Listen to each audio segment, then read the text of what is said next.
कभी शराब कम पिया करिए नाना साहेब, अब आपसे नशा संभलता नहीं। अरे नशा तो इस शराब में नहीं है, नशा तो है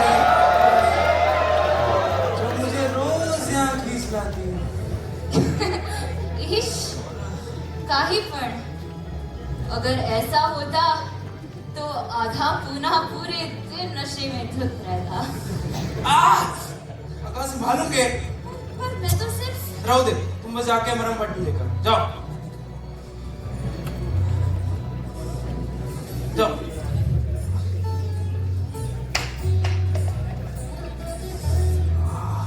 अरे नाना साहब, क्या हुआ आपको? ये कैसे लग गया आपको? अरे तू है कौन रे? और वो तारा कहाँ गई?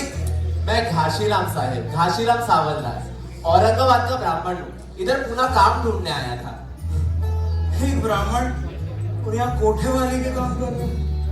वाह रे वाह वाह, तेरी भी लीला अपरंपार है।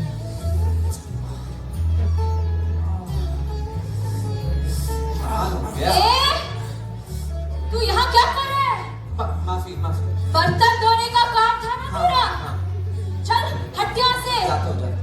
मूर्ख मानुस। तारा ये पैर की सीधा ही नहीं हो रहा है।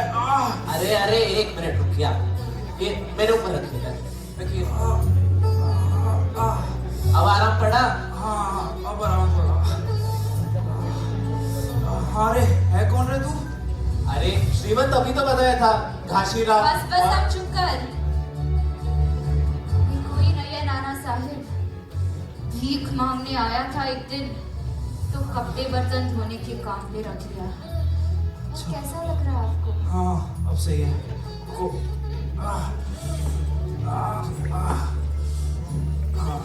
क्या नाम था रे तेरा? श्रीराम बलराम? अरे घाशीराम साहेब, घाशीराम। हाँ ये ले, खुश रहे। धन्यवाद साहब, धन्यवाद। हाँ, चलो तारा भाई मैं चलता हूँ, बहुत देर हो गई।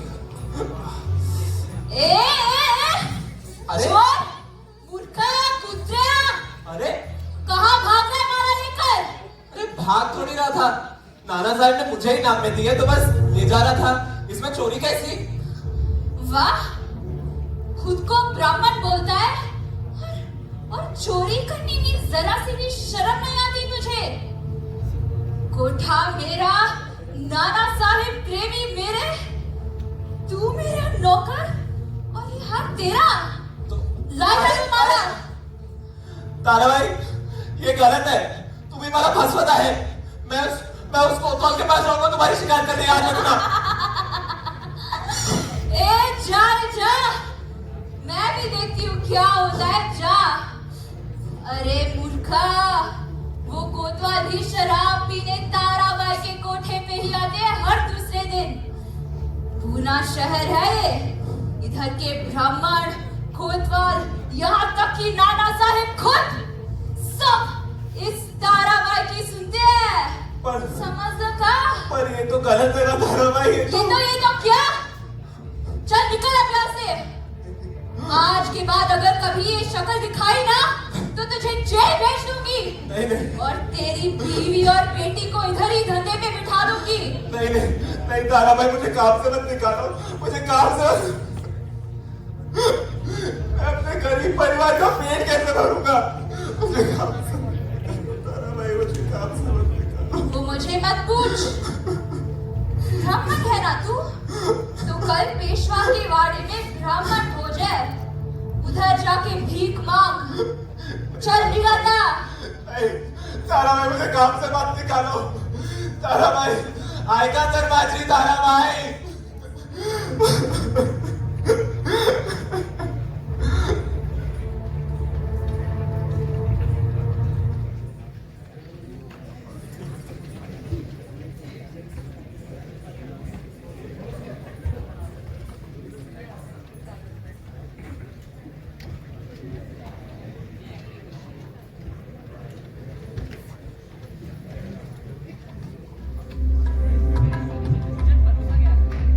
ब्राह्मण सारे इंतजार कर रहे हैं, श्रीमंत आई नहीं अब तक।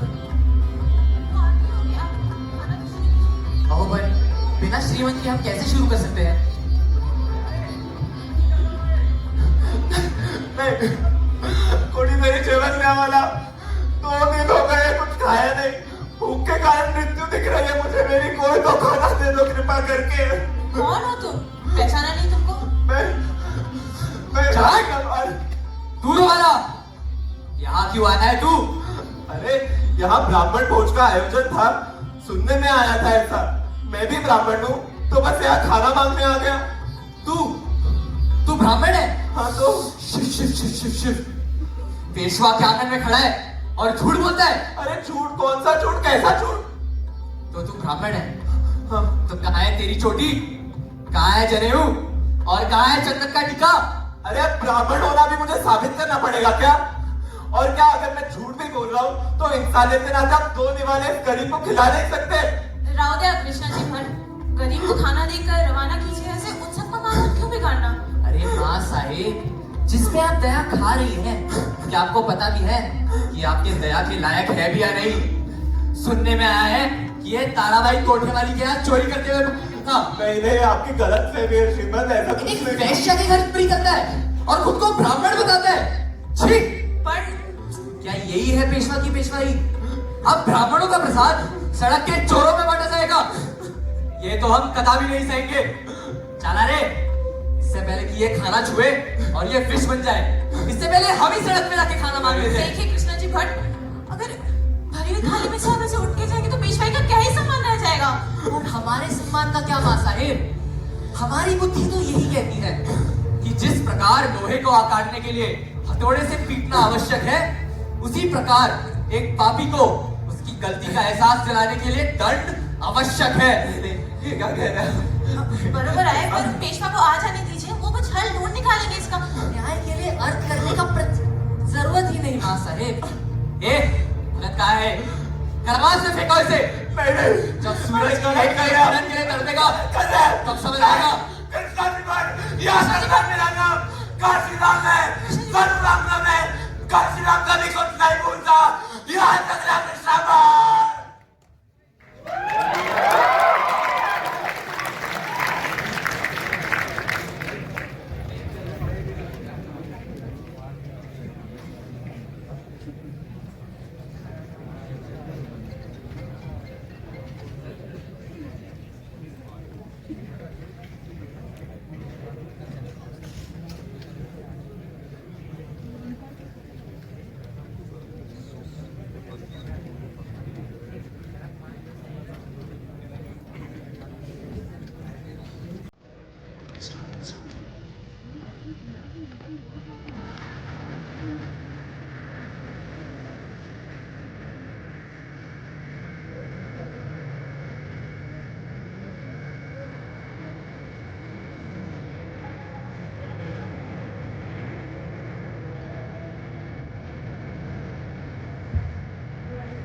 ए लड़की, क्या मांग रही थी भगवान से? हमारी सभी इच्छा हम पूरी करेंगे ना?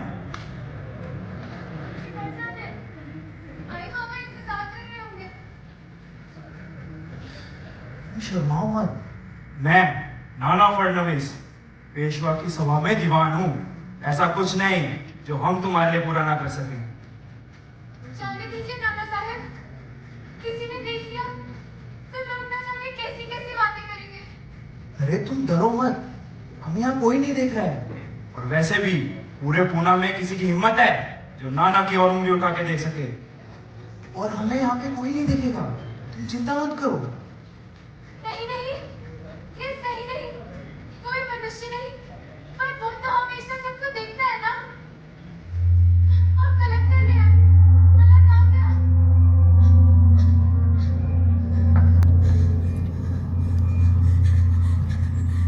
मुझे जान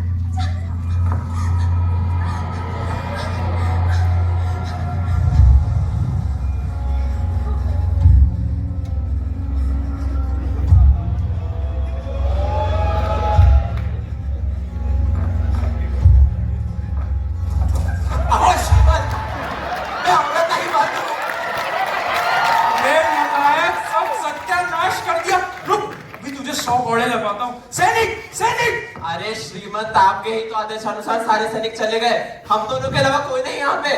तू है कौन रे, और तेरी मेरे सामने जुबान कैसे चल रही थी? माफी श्रीमंत माफी, मैं घाशीराम, उस ताराबाई के कोठे में पहली बार मिले थे ना। अरे खासी, तेरी इस माफी का मैं क्या करूं? तो वो चली गई, क्या माहौल बना था। अब तो ना वो वापस आएगी और ना ही वैसा माहौल बनेगा। श्रीमंत मेरी बात तो सुनिए। अरे खासी, वो इतनी सुंदरी थी कि मानो स्वयं इंद्र के दरबार से किसी अप्सरा ने जन्म ले लिया हो। काले घने बाल, हिरनी जैसी चाल और कमल समान आंखें कि मानो भगवान का भी मन डोल जाए, ऐसी सुंदरी थी वो। अरे श्रीमंत मेरी बात तो सुनिए। अरे क्या है? श्रीमंत को ये ध्यान रहे, जिस लड़की की वो बात कर रहे हैं वो इस घाशीराम की ही बेटी है। क्या? अरे घासी,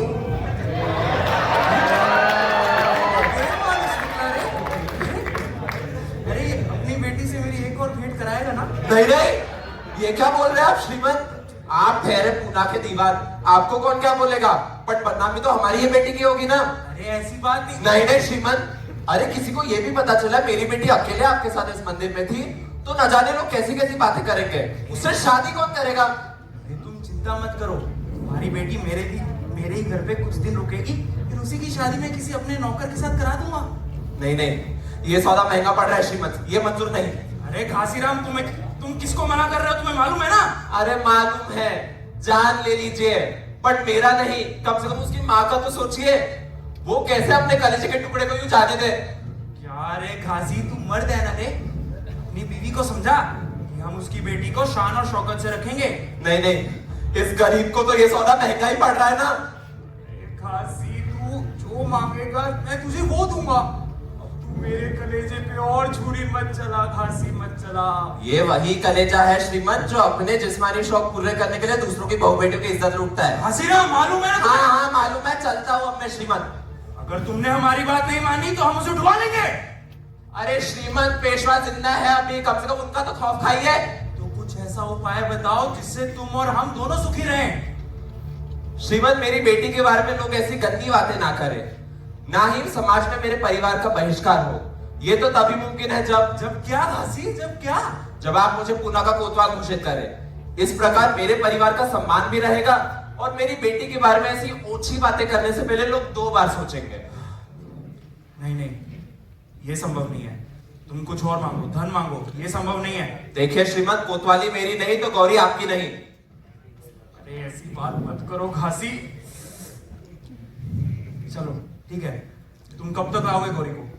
पहले कोतवाली के कागजों पर पेशवाई की मुहर, उसके बाद ही मेरी बेटी आपके घर आएगी।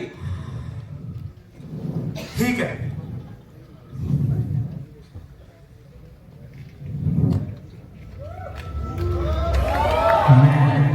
नाना फडणवीस, पूना शहर का दीवाना, घासीराम सावरदास को पूना शहर का नया कोतवाल घोषित करता हूं।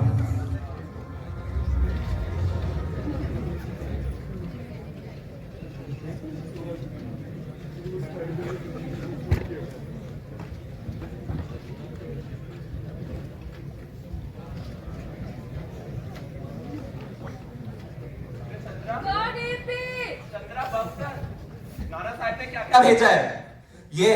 ये रेशम का शालू, ये 5 तोले सोने के जेवर और ये तरह तरह के मिष्ठान।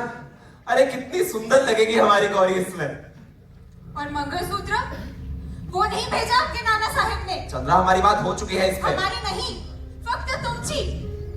अरे आपने हमारी बेटी को उस नाना साहब को बेच दिया। चंद्रा, माझी गोष्ट तर अरे आहे। आप, जानती हूँ मैं, आप कहेंगे ये आपने हमारी ही भलाई के लिए किया है, लेकिन आप जिसे भलाई बोल रहे हैं ना, वो भलाई नहीं, आपका पागलपन है। अरे ये जो शालू है ना, यही कल हमारी बेटी का शव वस्त्र भी बनेगा। और ये हार उसके गले का फंदा। हरी चूड़ियां औरत के सुहाग का प्रतीक होती है, लेकिन यही चूड़ियां कल हमारी बेटी की हथकड़ियां होगी। चंद्रा, तुम मेरी बात तो सुनो एक आप बार। नहीं समझ सकते हो। अरे वो पुरुष ही क्या जो अपने परिवार का रक्षण ना कर सके। ये जो मिष्ठान है ना, यही कल विष बन के हम सबकी मृत्यु का कारण बनेंगे। और आप किसी नपुंसक की भांति सिर्फ तमाशा देखते। बस चंद्रा, औरत हो, अपनी औकात समझो। ये लो, उस गौरी को तैयार करके लाओ, नाना साहब के यहाँ से पाल के आती होगी। दूध खपाई।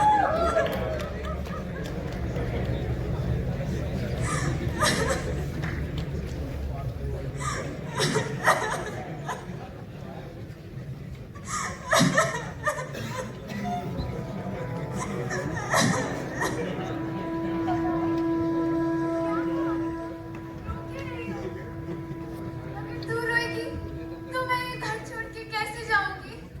नहीं गो, तू मेरे बारे में सोचकर कमजोर ना हो। मुझे मालूम है आई, इस घर के बाहर कदम रखने के बाद न जाने मेरे साथ क्या होगा। पर मैंने ये कभी नहीं सोचा था कि मेरे अपने बाबा, जिन पर अंधा विश्वास किया था मैंने, उन्होंने बिना सोचे यूं भेड़ बकरियों की तरह सौदा कर दिया मेरा। मेरी क्या गलती थी आई कि मुझे ऐसा भाग्य प्राप्त हुआ? मैं जानती हूँ ये अन्याय है, लेकिन तुम जिसे बाबा बोल रही हो, मैं उस इंसान को नहीं पहचानती। सत्ता की भूख मिटाने के लिए उनके अंदर का पिता ही खो गया। और मेरे जीवन, मेरे सपनों का क्या है? अब क्या पूरा जीवन निर्जीव वस्तु की तरह व्यतीत करूं?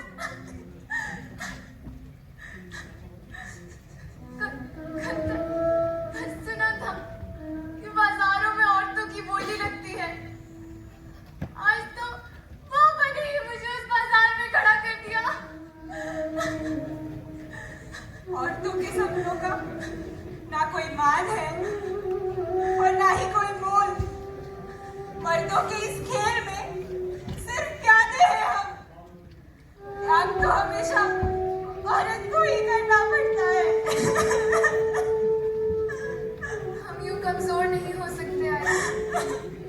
अब पापा ने चाहा है तो ये त्याग ही मेरा भाग्य है। नहीं, मैं तुझे जाते हुए नहीं देख सकती। कैसे मैं अपनी बच्ची को उस राक्षस को सौंप दूं?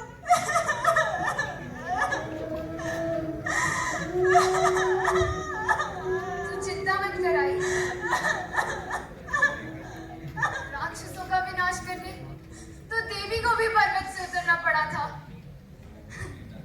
फिर मैं तो केवल मनुष्य हूँ। मुझे तो बस इस घर की चौखट पार करके अपने देह का त्याग करना है। मुझे पापा पे विश्वास है। आज भले ही राजनीति के बाजार में तुम्हारा शरीर बिका हो, लेकिन जल्द ही सबको अपने पापों का दंड अवश्य मिलेगा।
सो हो गया है, बुद्धि का कोई फायदा नहीं, रो दे। श्रीमत आपने वचन दिया था, आप मेरी गौरी का ध्यान रखेंगे। ये ऐसा ध्यान रखा है आपने, क्यों मरने दिया आपने मेरी बच्ची को? हमने कोशिश की थी, मगर हम उसके और उसके बच्चे को नहीं बचा पाए। बचा नहीं पाए या फिर बचने नहीं दिया आपने? आखिर ये बच्चा आपके माथे का कलंक ही तो होता ना श्रीमत। अगर तुम्हें अपनी बेटी की इतनी फिक्र थी तो उसका सौदा क्यों किया? इस सौदे में तो आपने हमको बेवकूफ बनाया श्रीमत। अरे हत्या की है आपने मेरी बेटी की। अरे घासीराम, दीवान पे ऐसा घिनौना इल्जाम लगाने से पहले तुम्हें 100 बार सोचना चाहिए। सबको अपने जीवन में आगे बढ़ना होता है, और तुम भी इससे आगे बढ़ जाओ। जाओ। पर श्रीमत मेरी गौरी अरे घासीराम, वेदों में ही लिखा है, मिट्टी का शरीर मिट्टी में ही मिल जाता है। तुम जाओ। पर मैं अपनी गौरी को ऐसी हालत में कैसे छोड़े? घासीराम, कोतवाली एक बड़ा होता है, अपनी जिम्मेवारियों से मत मुकरो। तुम जाओ। गए नहीं तुम अभी तक? जाओ।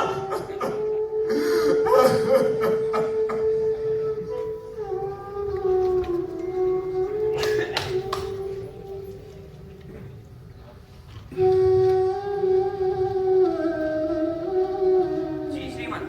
इसे ले जाओ और फेंक दो किसी नदी या नाले में, और इसका सबूत किसी को मिला तो तुम कल का सवेरा नहीं देखोगे। अरे जैसा कहा है वैसा करो, अपनी बुद्धि का उपयोग मत करो। जाओ।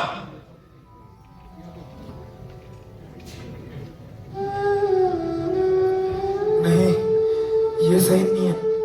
ये पाप हमसे नहीं होगा। गर्भवती कन्या का शव, ना ना ना ना। अरे तू सही बोल रहा है, पर नाना साहेब के आदेशों का उल्लंघन कैसे करे? अगर ये पाप आज नहीं किया तो जीते जी नाना साहेब नर्क का अनुभव कराएंगे। उसके बाद भी तो मृत्यु की प्राप्ति है। का क्या दोष था? इसके पेट में जो बच्चा है उसका क्या दोष था? अरे दोष तो किसी का नहीं था, पर जब जंगल में शेर शिकार करता है तो कोई कुछ नहीं बोलता।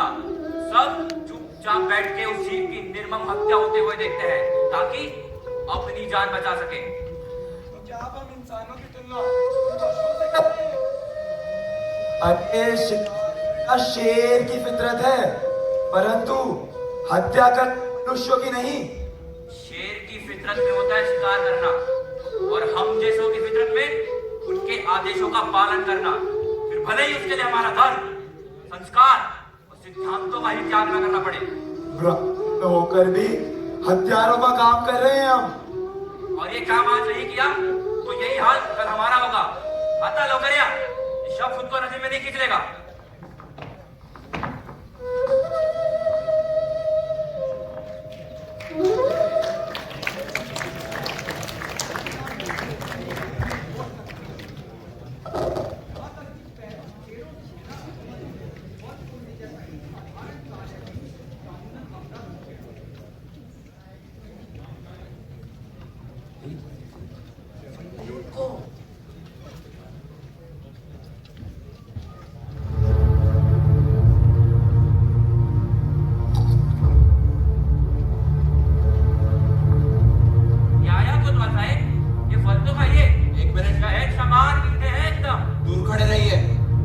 कहां से मिले आपको?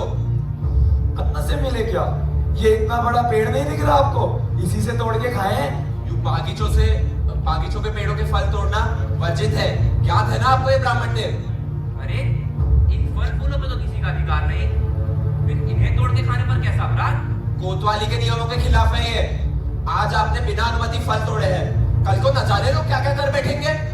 कहां की बात कहां ले जा रहे हैं कोतवाल साहेब? फल तोड़ना और अपराध करना एक समान थोड़ी ना है। अपराध तो हुआ है और दंड तो अवश्य मिलेगा। कैसी बात कर रहे हैं आप श्रीमन? इतनी सी बात में दंड? अरे ये कहाँ का न्याय है? ये कोतवाली के नियम है या फिर आपके सर जो ब्राह्मणों के प्रति क्रोध है उसका नतीजा? ब्राह्मण पेशवा के उत्सव में जो हुआ था सभी को ज्ञात है। और जब ये कोतवाल बने तो इन्होंने सारे नियम कानून हम ब्राह्मणों के विरुद्ध ही बनाए। अगर नाचने वालियों के कोठे बंद कराना ब्राह्मणों के विरुद्ध है तो हाँ, मैं हूँ ब्राह्मण समाज के विरुद्ध। अरे मुसलमानों, अपनी हक में रह के बात कर। ये अन्याय। अन्याय? क्या आप मुझ पे अन्याय का आरोप लगा रहे ब्राह्मण देव? कोतवाली पे आरोप मतलब पेशवा के राज पे आरोप, और पेशवा के राज पे आरोप मतलब राजद्रोह। राजद्रोह? कोतवाले, इसका मतलब ये नहीं कि कुछ भी कहेंगे आप। याद रखिए, अगर कृष्णा जी भट्ट को इसके बारे में पता चला है ना, तो आपका जो तो क्या ब्राह्मण देव? हाँ, तर्क है। अरे ऐसी खोखली धमकियों से ये काशीराम नहीं डरने वाला। सैनिकों, बांध के ले जाओ इनको उस पुला के बाहर वाले कारावास में। एक रात उस दम घोटने वाले कारावास में बिताएंगे। ये अन्याय है। ठिकाना ये अन्याय है। हम किसी को नहीं बताएंगे। ये अन्याय है।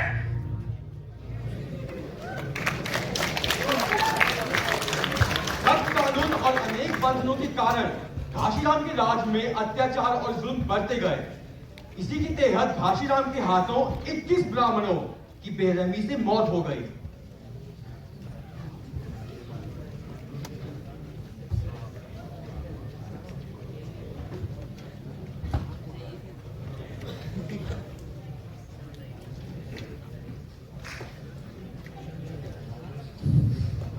सौ ब्राह्मण आज शनिवार वाड़ा के बाहर खड़े हैं, न्याय के लिए चीख रहे हैं, चिल्ला रहे हैं। कोणाची सुखी आए नाना साहेब? हाँ, अब जवाब दीजिए। 21 ब्राह्मणों की हत्या। हे परमेश्वरा, पूरे दुनिया में सबसे बड़ा पाप होता है ब्रह्म हत्या। रावण के वध के बाद भी श्री राम को ये पाप चढ़ा था। अगर स्वयं भगवान इस पाप से मुक्त नहीं हो पाए तो हम कैसे होंगे? मत बोलो नका। उस दिन उस घाशीराम की उपस्थिति में उन ब्राह्मणों ने हमारे घर का खाना ठुकराने की धमकी दी, और आज उसी घाशीराम के हाथों 21 ब्राह्मण का खून है। अगर कुछ जल्द नहीं किया तो पता नहीं वो ब्राह्मण क्या करेंगे। अब सही कह रही है मां साहब। यदि ब्राह्मणों ने पेशवाई का बहिष्कार किया तो ना हम इस गद्दी पर बैठे रहेंगे और ना आप दीवान रहेंगे नाना साहब। श्रीमंत, मैं घासीराम को समझा दूंगा, बस ब्राह्मणों से माफी ही तो मांगिए। कैसे समझाएंगे आप? जब उसने 21 ब्राह्मणों को बिना खाना पानी के एक छोटे से कमरे में कैद कर रखा था, तब तो नहीं समझा पाए थे आप। अब कैसे समझाएंगे नाना साहब? उसमें आपने ऐसा क्या देखा जो उसको आपने पूना की कोतवाली जैसा बड़ा ओहदा दे दिया? क्या सोच रहे थे आप? अरे मैंने तो बस उसे काबिल समझा, और आप ये भी तो देखिए कि उसके कार्यकाल में शहर में कितने अपराध कम हो गए हैं। अपराध कम हुए क्योंकि नियम और बंधन बढ़े नाना साहब, और बंधनों के साथ लोगों का आक्रोश भी बढ़ा। वो कहते हैं ना, एक सूखे पत्ते को चिंगारी दी तो पूरे जंगल को आग लगा देती है। बस तेज सा रहा है। ब्राह्मण भोज के अपमान ने उसको वो सूखा पत्ता बनाया, और आपकी कोतवाली की भेंट ने उस सूखे पत्ते को चिंगारी दी नाना साहब। केवल माफी मांगने से कुछ नहीं होने वाला। तो श्रीमंत, आप ही बताइए कि क्या किया जाए? यदि आग आपने लगाई है तो बुझाएंगे भी आप ही। पेशवाई हमेशा आपकी गलतियों का भार नहीं उठाने वाला। आला लक्षात? बरोबर है। आज ब्राह्मण समाज घाशीराम का सर मांग रहा है, और आज उन्हें शांत नहीं किया तो कल उनकी जुबान पे आपका नाम होगा नाना साहब। ये आप क्या कह रही है मां साहब? मैंने ना कुछ बोला है और ना ही पेशवा ने, पर आप समझदार हैं। क्या करना है आपको अच्छे से पता है। इतिहास कर मेरे बेटे के राज्य के बारे में लिखे तो ये घाशीराम नामक कलम का उल्लेख ना हो, ये अब आपका दायित्व है नाना साहब। एक आखिरी मौका है आपके पास नाना साहब, पूना शहर जैसा था वैसा बनाने का। यदि इस शहर में किसी ने भी पेशवाई का विरोध किया तो उसका क्या परिणाम होगा, ये लोगों को बताने का दायित्व आपका है। और मैं नहीं जानता इस घाशीराम और आपके बीच क्या संबंध है, परंतु यदि आपने घाशीराम को आज लोगों के लिए एक उदाहरण नहीं बनाया तो कल सूर्योदय की पहली किरण के साथ समस्त ब्राह्मण समाज आपके विरुद्ध हो जाएगा। माझे वचन लक्षात ठेवा।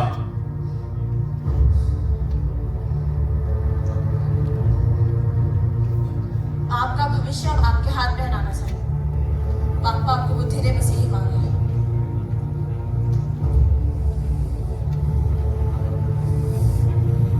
वो श्रीमंत आपके वाड़े के बाहर ब्राह्मणों की भीड़ जमा है। अरे तुम सैनिक आगे बढ़ाओ, किसी तरह से उन ब्राह्मणों को मनाओ, वो वाड़े के अंदर नहीं घुसने देंगे। श्रीमंत वो नहीं मानेंगे जब तक कि उनकी मांगे पूरी नहीं होती। और क्या है उनकी मांग? घाशीराम का वध। ठीक है, ले आओ उस घासीराम को, देख लूंगा उसे। जी श्रीमंत।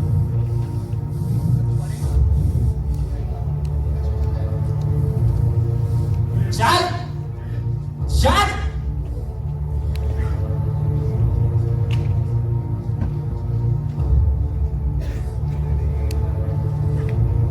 बस ठीक है, तुम्हें पैसे रखो, पूरे पूना में फैला दो कि घासीराम उसकी कोतवाली से और उसके पद से निष्कासित कर दिया है। जी श्रीमंत। हाँ, उसकी बीवी को भी देख लेना कि कुछ बोल ना दे। जी। ऐसी बातें कर रहे हैं आप श्रीमंत? मेरे साथ ऐसा व्यवहार क्यों हो रहा है?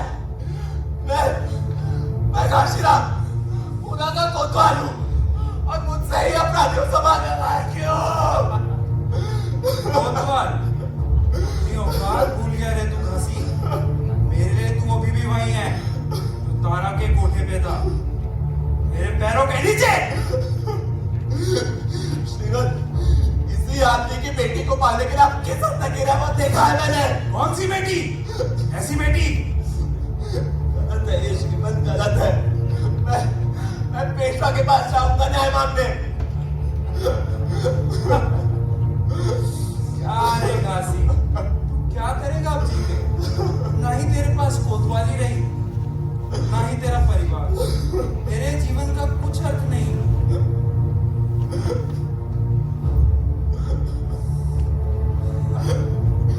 एक ब्राह्मण होकर भी मुझ पर चोरी का आरोप लगाया गया, बिना सुनवाई के मुझे कारावास में फेंक दिया गया।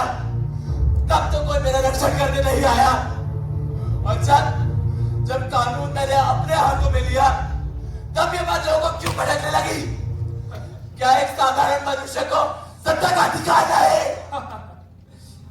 घासी, सबके खून में शासन नहीं लिखा होता।